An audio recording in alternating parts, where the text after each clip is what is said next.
Point one. Point two, tariffs. I've traveled all across New York. People are very anxious about the cost of everything. When you look at small manufacturers, when you look at any small business, these tariffs have been like a ton of bricks on their ability to make money, to stay open, and to continue to provide. I would like to know, what's your plan for getting refunds to our small businesses, refunds to our people, to the American citizens who've had to pay more?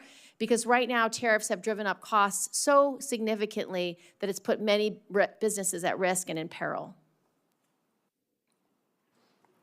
The process of refunds is run by Customs and Border Patrol under Homeland, and it's their process, and they have a significant process they're undertaking, but that is not the work of the Department of Commerce.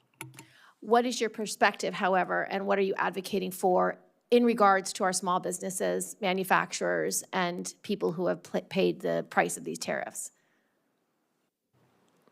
If you build in America, you don't have to pay the tariff. And the benefit of building in America, as you know, in New York, when we were there opening the $100 billion Micron factory in the state of New York, they were driven by the tariff policy of semiconductors. So building in America is driven by that tariff policy. And importers, I understand, don't like it, but those who manufacture in America and hire Americans, but you know, they like it, and they like it fine. No, they don't, because the reality of manufacturing in America today is that many of their inputs come from abroad. So, for example, a lot of our lumber comes from Canada. A lot of other particularly manufactured pieces might come from any ally or any other place in the globe. So manufacturing is highly complex, and it was created with an idea that the world was much flatter than it is today, with an idea that supply chains were inviolate. We know that's not true post-COVID,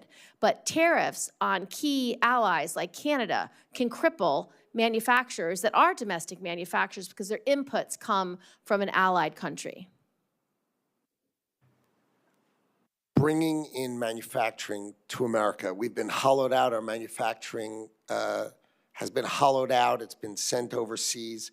Canada has the advantage of USMCA. They have the best tariff deal in the world. They just treat us unfairly at every margin they possibly can, and the president is out to try to fix that and to reimagine it. But the answer is, make your products at home, and you have no tariff. It's just very hard to do that quickly. And so since there is going to be a benefit when tariffs are changed, that benefit should go back to the manufacturers and the small businesses. Second, if you believe that, then why are we cutting the MEP program, the Manufacturing Extension Partnerships? Those are the job creators that allow for these manufacturers to train their next generation of workers. And in New York State, we have 10 MEP centers that created nearly 33,000 jobs over the last 5 years and contributed $7.6 billion to the economy. I just don't know why we're cutting these programs. That seems extremely unwise given the challenges we have. Unfortunately, you weren't here to hear what I said before, but the Inspector General has taken great exception with many of these programs. The program was started in the late 80s for advanced manufacturing. I don't take issue with figuring out how to do it right. But when it's been done wrong, it needs to be cleaned up. There were all sorts of reports about excess of compensation and those statistics. The Inspector General challenged the statistics and said they weren't right.